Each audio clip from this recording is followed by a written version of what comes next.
Welcome to Tech Talk Tuesday. I'm your host, Carla, and with me is my fellow co host and CMT, David Blake. It's Monday, April 29th, 2024, and we have some activity to talk about that happened in the stock market last week, along with some interesting things to look out moving forward. We do it mostly from a technical perspective. David, I hope that you had a great weekend. How are you doing today? I'm doing well, thank you. Great. Well, let's get started by taking a look at last week's market activity.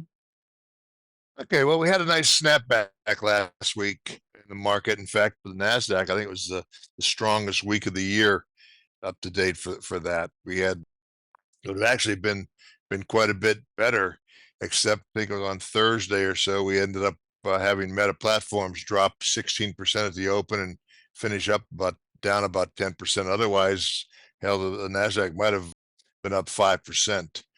But anyway, we had a lot of some disappointing earnings reports from a few of the more cyclical stocks, but some of the big cap technology shares like Microsoft and Alphabet, they came in on either Thursday or Friday, and we saw actually it was Thursday, and we had a gap up in the market, and they reported some blowout numbers on their cloud computing strength and also on their progress on AI. We also had a really strong week in the semiconductors.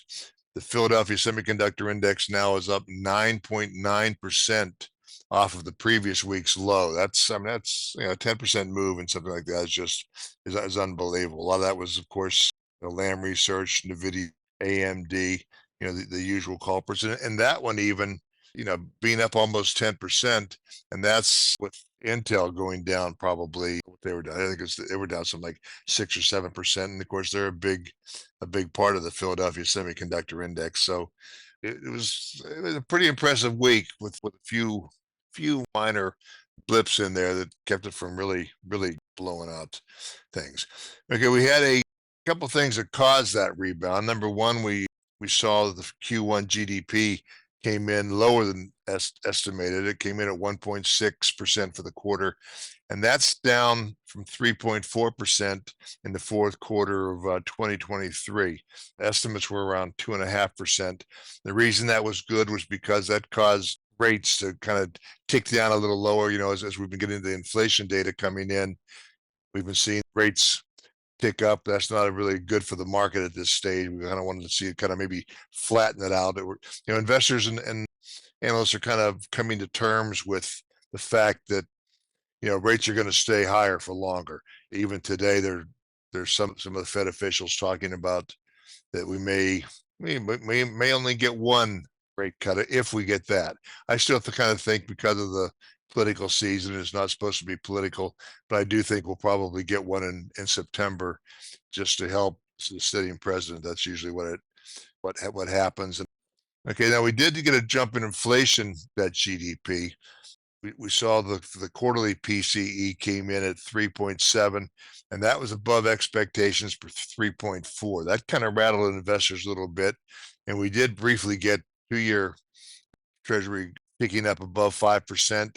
I think we're sitting kind of settling in here right now around 4.96, 4.98, somewhere in that range, and the rate on the 10-year Treasury is coming in right around 4.67.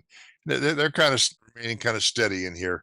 Again, I don't think you're going to see rates get up over 5% on the 2-year, and I don't think you're going to see a 5% on the 10-year. I think you may get to a 4 3/4 if you get some bad info, but we'll have to see if they go beyond that, then we're probably going to see the market pull back a little bit more, and then people will start throwing the R word out there and start talking about a recession, especially with maybe with the GDP being below estimates. So, all in all, I think I'm very impressed with the fact that earnings have been able to hold the market steady in here. Volatility's picked up a little bit, but I think that we'll have to see how earnings keep on going. This is probably the busiest week. I think 150 companies out of the S&P 500 are reporting this week, so I think it is the most the busiest week for earnings season here. Now, we are getting a little bit more of a rally today. We opened up a little bit higher. Nothing really. There wasn't much economic data come out. But I do want to bring up the fact that I talked last week that this, we did get down here. We bounced around the 100-day moving average on the major averages, but then we were short of the 50-day moving average. And today's action took the Nasdaq and the S&P 500 right up to that 50-day moving average, and that's pretty much where it stalled. I mean, we had the opening pop, and then we just kind of gone sideways, came back a little bit, and then came back up, tested it a couple more times, and that is the kind of the line in the sand. I'm not sure we're going to get over that at this stage. For the Nasdaq, that's somewhere around 16,000. Let's see, around 16,050. And as we're talking right now, we are at 15,930. So it's come off a little bit, not too bad. But again, we're stalling out right below that 50-day moving average on that and the S&P 500, and you're going to have to kind of watch that. If we get in there and it bounces along there for the next couple of days while we're watching rates, then we're probably due to have a little bit more of a pullback. We'll have to then keep an eye on last Thursday's or last Wednesday's low and make sure that that holds. If that would break, then we could find ourselves going a little bit lower here as earnings season goes another week or two, and that could be a little trouble. So I'm still pretty cautious. I'm not convinced that this, we did have a nice snapback, but I'm not in the camp that says, "Okay, that was it. We're gonna, we've adjusted to the fact that we're gonna have fewer rate cuts and we're gonna move on." You got what to keep watching, some of the employment numbers that come out this week. We get the government's big payroll number. I think we had the ADP number came out. That's looking something around 200,000 for the month. We'll see how that comes out. But the jobs are going to be important. The one of the things the Fed has talked about, they see a strong jobs market, and that is giving them helping them keep rates up a little bit higher. If we start to see jobs start to fall off a little bit more, initial jobless claims have been staying right around 200,000.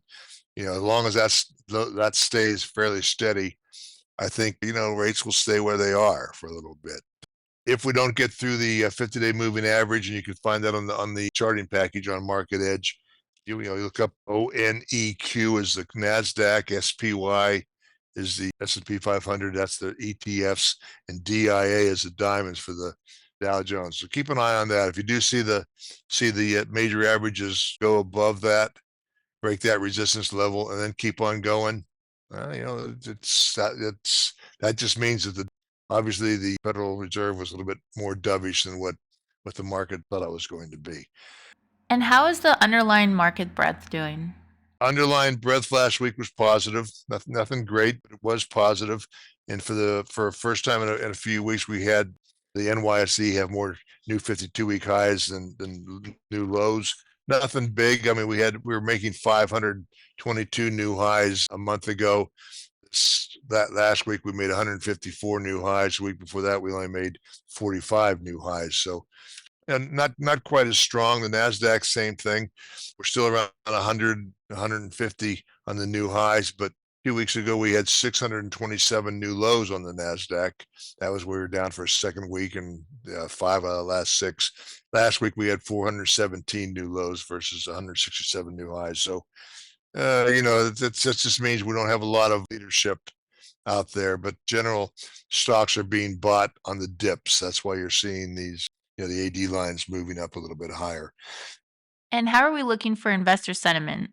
Sentiment has fallen back basically to neutral. We saw a big drop in the number of retail bulls. In fact, retail bears finally outnumber the retail bulls. That's for the first time since the last week of October.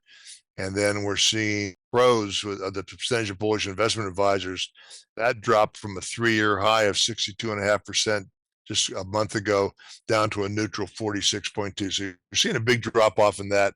And even the hedge funds, I noticed that they've gone from being on margin and 100% invested in equities down to about a 56%. So they're a little bit more cautious in here also.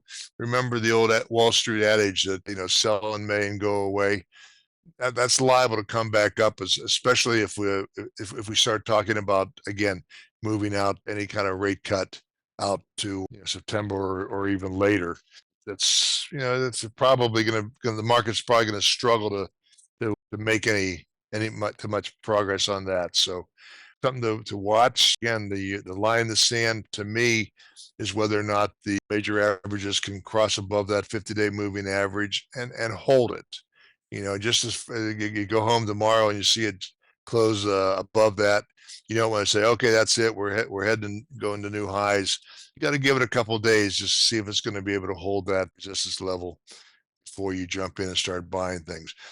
Okay, and which sectors of the market were the laggards and which ones were the leaders? I'm a little bit less bullish on tech. Think energy is probably kind of a neutral at this stage. We've watched that go up for several weeks now. A lot of those stocks are back pushing new highs. I think the financials look good in here. I think there was something like what 5 or 6 just 2 weeks ago. We only had one or two sectors that were trading above their 50-day moving average, and then here last week, as we saw more of a sector rotation in the more cyclical areas gaining relative strength. We saw improvement in the industrial, financial, energy utilities, consumer staples, and materials. They all closed back above their respective 50-day moving average, which is a plus for the market going forward. The technology, consumer discretionary, communication services, and healthcare are lagging the broader market. Despite a good week last week, you're seeing that kind of, come undone a little bit. I think you're starting to see maybe the consumer get a little bit weaker.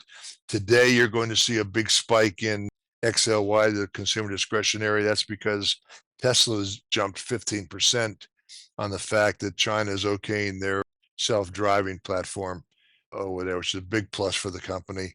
We'll have to see that. And then you're seeing an additional weakness in meta platforms as the EU was getting on them about disinformation on their platform. So that's hurting the XLC a little bit. So right at this stage, I think you're just going to want to watch things. If you're in stuff, I would be watching it. You want to look at some support levels. If we do start to see this thing unable to crash through the 50-day moving average, we start to see it come back down to the 100-day. You'd be aware of that. If we do break below that again, we could start to see the market pull back even further as summer approaches. Okay, well that's great to know. I just had one question. You did mention just now about the current neutral position. From a technical perspective, what would it take to get it back up to a positive position? The technical position. Okay, I would say number one, I want to see that major averages cross over that 50-day moving average. I just you just got to keep that in your sights. But guidance again is going to be the big thing, and then of course we're going into a seasonally weak period for the market. So if we can get the rates inching down lower, then maybe we can go sideways here, in May and June. But I at this stage, I still see a neutral, market condition, as far as the technicals are go at this point. All right. Well, that kind of gives us an idea of what to look out for. And again, those ETFs that you mentioned for the major averages, we can also add to a stock watch list here. And I have my own stock watch list with the ETFs that I like to follow for the major averages. But David, before we wrap up this week's Tech Talk Tuesday, is there anything else that you would like to add? No, I said this is kind of a big week. We've got a lot of economic data coming out, and you're going to start getting to the point again where bad news isn't such bad news because the bad news then will mean the rates will start to tick lower, and then we can maybe start analysts will start talking a little bit more about, oh, hey, things are slowing down. Maybe we can get in 2 or 3 rate cuts between now and the end of the year. I'm not sure that's going to happen, but that would be when you start seeing a little bit bad news and you start seeing the market go up. It's because the bad news coming out means rates are going to be ticking lower, and as long as it's not too bad of bad news, you can see stocks kind of hold their own and maybe inch up a little bit from there. All right. Well, I guess we can keep this week nice and short and sweet.